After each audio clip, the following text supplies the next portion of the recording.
सियासी मैदान की हर बड़ी खबर से आगाह रहने के लिए हमारे चैनल आजाद सियासत को सब्सक्राइब करें और बेल आइकन को प्रेस करें। देखिए, इसके दो पहलू है। पहला पहलू तो ये है कि हमें यह देखना होगा कि मौजूदा जो सूरत हाल है, खसूसन हम खैबर पख्तूनख्वा और बलूचिस्तान में जो ये मौजूदा लहर आई है, उसके बाद ये जो इनिशिएटिव लिया है हुकूमत वक्त ने कि वहाँ पे सबको बुलाकर और वहाँ पे सारी चीज़ें जो हमारी सिक्योरिटी इदारों के सरबराहान हैं वो उनके सामने सारी चीज़ें रखेंगे। और ज़ाहिर है फिर इस तरह की मीटिंग्स में आंसर क्वेश्चन भी होते हैं और ये काफ़ी माजी में जब ये चलते हैं काफ़ी लंबे मीटिंग्स होते हैं। तो मेरे मौजूदा सूरत हाल में मैं इसको बहुत खुश आइंद इकदाम समझता हूँ कि इसके अलावा आपके पास मौजूदा जो हालात है खैबर पख्तूनख्वा और बलूचिस्तान का, ये तो करना ही था और अच्छा है कि इसको करके और इसमें आगे का जो रहा जो चीज़ें हुई है, जो चीज़ें नज़र आ रही है, ज़ाहिर है उसमें सिक्योरिटी एजेंसियाँ जो थ्रेट्स है वो भी बताएंगे और ये भी बताएंगे कि वहाँ पे जो इस वक्त दोनों सूबों में जो ये लहर आई हुई है, इसके लिए आगे इनकी क्या स्टेप्स उठाने हैं। और इसमें तमाम पार्लियामेंट जब बैठेगी और इस पे बातचीत होगी तो जो भी फैसले होंगे मेरे ख्याल में कि ये खुश आइंद होगा इस हवाले से। और ये जो इक़दाम है वो कि मैं समझता हूँ और समझता था कि ये बहुत पहले उठाना चाहिए था, शुरू में ये उठाना चाहिए था, लेकिन फिर कहते हैं कि देर आए दुरुस्त आए, अभी भी ये कर रहे हैं तो ये अच्छा इक़दाम है। जो आपका दूसरा सवाल है कि पीटीआई के हवाले से कि पीटीआई के उन्होंने जो आज जो लिस्ट हमने भी अभी जो देखी है कि उसमें ये पार्टिसिपेट करेंगे, उन्होंने अपने लोगों को नॉमिनेट किया। तो देखिए वो तो जाहिर है कि अपोजिशन लीडर जो है, अपोजिशन चाहे कौमी असम्बली की हो चाहे सेनेट की हो, और ये दोनों जो है ना पीटीआई के पास है। और फिर इस तरीके से खैबर पख्तूनख्वा हुकूमत उनके पास है, इस तरीके से पंजाब में भी अपोजिशन उनके पास है। तो इस सारे माहौल को देखकर तो उन्होंने जो भी फैसला किया है, पीटीआई की इस वक्त क़ियादत ने जो फैसला किया, जो पार्टिसिपेट करेंगे, मैं उसको भी एक मुस्बत इक़दाम समझता हूँ और ये उनको करना चाहिए। क्योंकि जब ये पार्लियामेंट में है, सेनेट में है,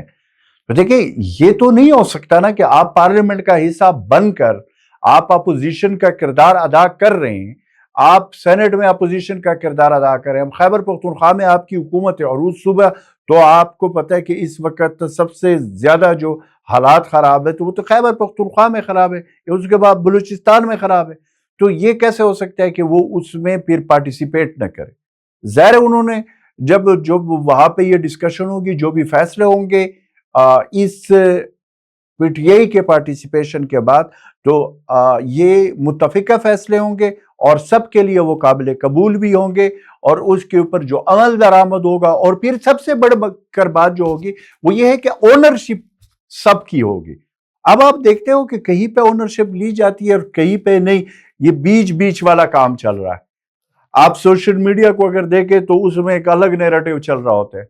और अगर आप ग्राउंड पे देखें तो वो कुछ और होता है। तो मेरे ख्याल में कि दोनों सूरत हाल में ये एक अच्छा फैसला है, अच्छा इकदाम है और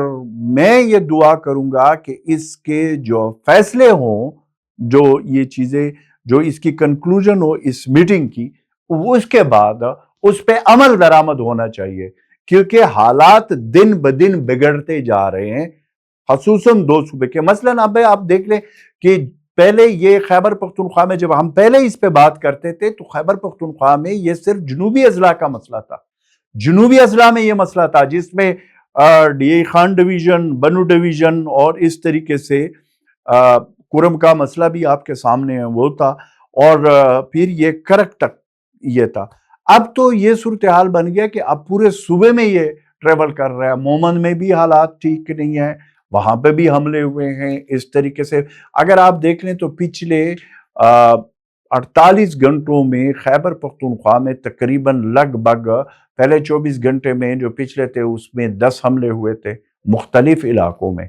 मसलन अब आप देखें कि पेशावर में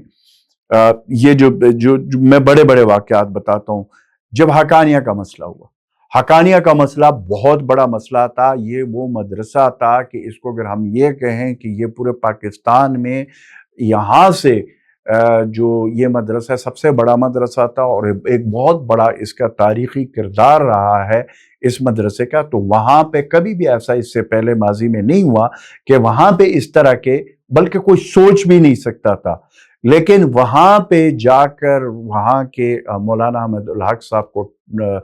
जो खुदकुश हमला किया गया।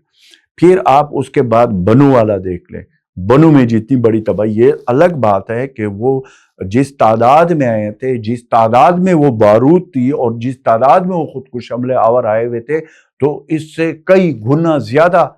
जो है ना तबाही का खदशा था। लेकिन वो उस वक़्त फोर्सेस ने वो करके आप जिसमें आपने देखा कि फौज के जवान भी शहीद हुए हैं, उसमें सिविलियन भी शहीद हुए हैं, जिसमें बच्चे और ख़वातीन भी शहीद हुए। लेकिन बड़ी तबाही, हालांकि ये भी बहुत बड़ा वाक़या है, लेकिन इससे ज़्यादा तबाही होने के खदशा था वो। फिर उसके अगले दिन था या कुछ 2 दिन के बाद फिर ये जंडोला वाला जो वाक़या हुआ, ये टांक डिस्ट्रिक्ट टांक के इसका जो एफआर बनता है वो जंडोला मलहका इलाका है जंडोला, वहाँ पे एक भरी हुई बारूद की गाड़ी आई जिसको उस वक्त फोर्सेस ने टारगेट किया और उस पे, और वो जो उन्होंने आना था अंदर किले में,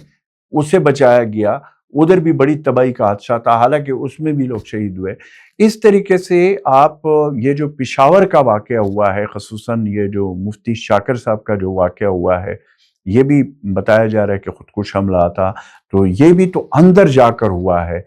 तो अब अगर ओवरऑल आप देख लें तो पहले ये जुनूबी अजला का मसला था, लेकिन ये अकोड़ा खटक का ये जो हकानिया का हमला है, मुफ्ती शाकिर में पेशावर के इलाका उरमड़ में वहाँ पे हमला हुआ है, मोहम्मद में भी हुआ है। तो ये अब पूरे सूबे में, और फिर इससे पहले वाना में जमीयत उलमा इस्लाम के जो अमीर थे उस पे हादसा, उस पे ये हमला हुआ। तो देखिए इस पूरे सूरत हाल को अगर आप देखेंगे तो ये बहुत ज़्यादा जो ये मौजूदा लहर ये आगे जा रही है, इसमें ज़ाहिर है पुलिस को रोज़ाना की बुनियादों पर टारगेट किया जा रहा है, फोर्सेस के जवान हमारे रोज़ाना के बुनियादों पर टारगेट हो रहे हैं, शहादतें दे रहे हैं सारा। तो इस वक्त इसमें फिर अगर आप देख लें दूसरी तरफ बलूचिस्तान के हालात आप देख लें, बलूचिस्तान में जो ये जो जिस तरीके से ये नेक्सस जो बना हुआ है, ये अब एक पूरा नेक्सस है और इसके पीछे बैरूनी कुव्वतें हैं। ये इस तरह नहीं है कि इतने जो लेटेस्ट इक्विपमेंट है बीएलए के पास या दूसरे लोगों के पास, या यहाँ पे जो खैबर पख्तूनख्वा में हो रहा है लेटेस्ट इक्विपमेंट है, और उसमें और डेफिनेटली उसमें अफगानिस्तान का की ज़मीन जो इस्तेमाल हो रही है। लेकिन मैं ये कहता हूँ कि ये सिर्फ अफगानिस्तान का भी नहीं है, उसकी ज़मीन इस्तेमाल हो रही है। इसमें ये जो ख़ुसूसन जो ये बलूचिस्तान के वाक़यात हो रहे हैं, ये जो भी है उसमें रहा, और दूसरे ममालिक का भी इसमें बाकायदा एक वो है जिसकी वजह से ये दहशत गर्दी के जो ये पे दर पे जो अटैक्स हो रहे हैं। तो इस पूरे हालात में ये जो होने जा रहा है, ये जो अभी सिक्योरिटी की जो मीटिंग है, जो इन कैमरा मीटिंग होगी, तो इसमें तमाम सियासी जमातों की जब ज़ाहिर है वहाँ पे नुमाइंदगी होगी तो वो उनके सामने ये सारी चीज़ें रखी जाएगी और उनको बाकायदा ब्रीफ किया जाएगा, और उसके बाद फिर ज़ाहिर है इसमें आंसर क्वेश्चन भी होंगे, वो भी सारी चीज़ें, और उसके बाद वो जो जब वो उसको कंक्लूड करेंगे तो उसमें जो फैसले होंगे, तो कल को कम से कम ये तो कोई सियासी जुमात नहीं कह सकता ना कि हमें एतमाद में नहीं लिया गया या ये बात नहीं, ये नहीं होती। तो इस हवाले से मैं ये समझता हूँ कि देर दायद दुरुस्त दायद ये अच्छा इक़दाम है। देखिए पीटीआई का जो है वो तो ज़ाहिर है ये जो मीटिंग होने जा रही है तो इसमें तो इनके तमाम जो मैंने अभी लिस्ट देखी है, तो जितने भी इनके مین لیڈران ہے، چاہے قومی اسمبلی میں اپوزیشن لیڈر ہو، چاہے پارلیمانی لیڈر ہو، چاہے اس کے ساتھ سینٹ میں اپوزیشن لیڈر ہو، چاہے دیگر جو ان کے ایم این ایز ہیں لوگ ہیں، وہ تو سب اس میں شامل ہو رہے ہیں۔ تو ان کے یہ سوال و جواب بھی میرے خیال میں کہ وہاں پہ ہوں گے اور ہونے بھی چاہیے، کیونکہ وہ ایک ایسا پلیٹ فارم ہوگا جہاں پہ یہ ساری چیزیں ڈسکس ہونے کو ہے۔ اب جب اس میں وہ شمولیت کر رہے ہیں، جب وہ اس میں بیٹھ رہے ہیں، تو میرے خیال میں کہ وہ اس چیزوں کی پھر ظاہر اونرشپ بھی لیں گے، اور پھر جب اس کے اوپر بات چیت ہوگی اور جو سانس باہر آئے گا وہ مجھے اور ہم سب کو پتہ چلے گا۔ لیکن جہاں تک آپ یہ بات کر رہے ہیں کہ جی ان کی یہ جو پالیسی ہے کہ جو آپ نے خیبر پختونخوا کے حوالے سے، ہاں کل میں نے چیف منسٹر خیبر پختونخوا کی پریس کانفرنس میں نے بھی سنی ہے کہ انہوں نے افغان مہاجرین کے حوالے سے بات کی ہے۔ دیکھیں، بات کرنا ایک الگ بات ہوتی ہے، عمل درآمد کرنا ایک الگ بات ہوتی ہے۔ آپ اس چیز کو سمجھیں کہ اگر باتوں کے اوپر ہو تو پھر تو بہت ساری باتیں ہم نے سنی ہے، تقریریں بھی سنی ہے، ساری چیزیں سنی ہیں، تو وہ جو عوام کے سامنے ہوتی ہے وہ اور ہوتی ہے۔ میرا نہیں خیال کہ علی امین وزیر اعلیٰ خیبر پختونخوا کے صوبے کا چیف ایگزیکٹو ہے، وہ چیزوں میں آن بورڈ نہیں ہوں گے، یا اس کو یہ پتہ نہیں ہوگا، یا اس نے یہ جو پریس کانفرنس کی ہے، پھر اگین ظاہر ہے یہ تو نہیں ہو گیا۔ ہو سکتا ہے کہ گفتن شنیدن برخاستن ہم کرتے ہیں نا، ٹی وی پہ بات کر لیا، اس میں بات کر لیا، لیکن جہاں پہ فیصلے ہوتے ہیں، جہاں پہ وہ چیزیں ہوتی ہے جو اس کا عہدہ ہے، یعنی ایز اے چیف ایگزیکٹو جہاں پہ وہ بیٹھتا ہے، وہاں پہ وہ فیصلے میں جب وہ رکاوٹ ڈالیں گے یا اس میں ایسی چیزیں ہمیں نظر آئے گی کہ ہاں یہاں پہ انہوں نے رکاوٹ ڈال دی ہے کہ جی یہ میں نہیں مانتا ہوں، تو یہ والی بات نہیں، وہ تو جو انہوں نے باتیں کی ہیں وہ تو یہ کہا کہ یہ ہونا چاہیے، یہ ہونا چاہیے، یہ ہونا چاہیے۔ اب یہ تو انہوں نے نہیں کہا نا کہ یہ میں ہونے نہیں دوں گا۔ اب یہ دو الگ چیزیں ہیں۔ تو اس لیے سیاست کی زبان میں سٹیج پہ تقریر کرنا یا پریس کانفرنس کرنا یا ٹی وی ٹاک شو میں بیٹھنا، یہ ایک الگ موضوع ہے، الگ اس کا وہ ہوتا ہے، آپ سمجھتے ہیں نا۔ اور پھر بعد میں آپ کو پتہ ہے کہ پھر جب یہ چیزیں میڈیا پہ چلتی ہے تو ہمیشہ یہ بات آتی ہے کہ سیاق و سباق سے ہٹ کر میری بات کو وہ کی گئی۔ تو اس لیے میں اس بات میں نہیں جانا چاہتا ہوں کہ میں اور آپ سیاق و سباق سے ہٹ کر اس پہ بات کریں۔ تو میرا اپنا یہ خیال ہے کہ جو فیصلے متفقہ فیصلے، یہ جو فیصلے کیے گئے ہیں یا یہ جو فیصلے ہوں گے، تو یہ پہلے سے ایک دوسرے کے ساتھ مشاورت سے ہوئے ہیں، اور یہ جو ابھی میٹنگ ہوگی اس میں جو ہوں گے فیصلے وہی ہوں گے جو پاکستان کے مفاد میں ہوں گے، جو موجودہ صورتحال لا اینڈ آرڈر کی اس کو مد نظر رکھ کے ہوں گے، اور اس میں ہم سب کی بقا ہے۔ ایز اے پاکستانی میں یہ سمجھتا ہوں کہ اس میں ہم سب کی بقا ہوگی جب ہم متفق کے فیصلے کریں گے، اور اس پارلیمنٹ سے، اس میٹنگ سے ایک وہ فیصلے آئے ہیں جس کے اوپر سب، کیونکہ تمام سیاسی جماعتوں کی یہاں پہ موجودگی بھی ہے، پریزنس بھی ہے، چاہے اپوزیشن میں ہو۔ اور ویسے بھی اگر آپ ایک بات اور دیکھ لیں، دیکھیں بات تو ہم کرتے ہیں نا جی کہ وہ اپوزیشن ہوا، یہاں پہ پاکستان میں تمام جو بڑے سیاسی جماعتیں ہیں وہ تو اپوزیشن میں نہیں ہے نا۔ کیسے ان کا اپوزیشن میں؟ ٹھیک ہے، کوئی فیڈرل حکومت میں اپوزیشن میں ہوگا، لیکن صوبے میں اس کے پاس حکومت ہے۔ پیپلز پارٹی کے پاس 2 صوبوں میں حکومت ہے، پی ٹی آئی کے پاس خیبر پختونخوا میں حکومت ہے، نون لیگوں والوں کے پاس 2 صوبے، ایک صوبہ پنجاب ہے اور ایک فیڈرل میں ہے، اور ایم کیو ایم اور دوسری جو چھوٹی سیاسی جماعتیں وہ ان کے ساتھ کولیشن میں۔ تو بے روزگار کون ہے؟ بے روزگار تو میں اور آپ ہے۔ تو کوئی بے روزگار نہیں ہے، اور جس کی تنخواہ جو ہے وہی نا، پرانی تنخواہ پہ سارے کام کرتے رہیں گے۔ زیادہ اس چیزوں کو سیریس مت لیا کرے، تقریروں کو سیریس مت لیا کرے۔ میں آپ کو بار بار سمجھانے کی کوشش کرتا ہوں، تقریروں کو، سٹیج پہ باتیں جو ہوتی ہے یا ٹی وی کے سامنے، یہ جو آپ کا کیمرہ ہے اس کے سامنے، اس میں ویسے بھی بندے کو کچھ ہو جاتا ہے اور ایسے ایسی باتیں کرنے لگ جاتا ہے، لیکن جو اوریجنل بات ہوتی ہے جہاں پہ پتہ ہوتا ہے وہ سب کو پتہ ہے کہ ریڈ لائن کیا ہے، وہ اس کے بیچ بیچ چلتے ہیں۔ اور کچھ تو میں آپ کو ایک اور بات بتا دوں، کچھ چیز تو ایسے ہوتے ہیں، کچھ اب میرا یہ ہے کہ میں بڑی کوشش کرتا ہوں کہ بڑے وہ جو ہے نا بڑا رک کر بات کرنے کی کوشش کرتا ہوں، لیکن ہمیں یہ بھی پتہ ہے کہ کہا جاتا ہے کہ خیر یہ باتیں آپ کر لیں، اسے کوئی فرق نہیں پڑے گا، لیکن یہ والی جو بات ہے نا، تو 90% آپ میرے خلاف باتیں کریں نا، وہ جو 10% میرے کام کی بات ہو میرے حق میں، تو بس ٹھیک ہے نا، 90% آپ میرے پیچھے بولتے رہیں، عوام آپ کو سنتے، آپ بڑے ہیرو بن گئے، بات ختم۔ یہ ہمارے ملک میں ہوتا رہتا ہے، بہت ساری لوگوں کو ہم جانتے ہیں۔ اب کیا 23-25 سال ہم نے جو ہے نا سیاست میں گزارے، مختلف حکومتوں عہدوں پہ ہم رہے، تو اس ساری چیزوں کا ہمیں پتہ ہے نا، تھوڑا سا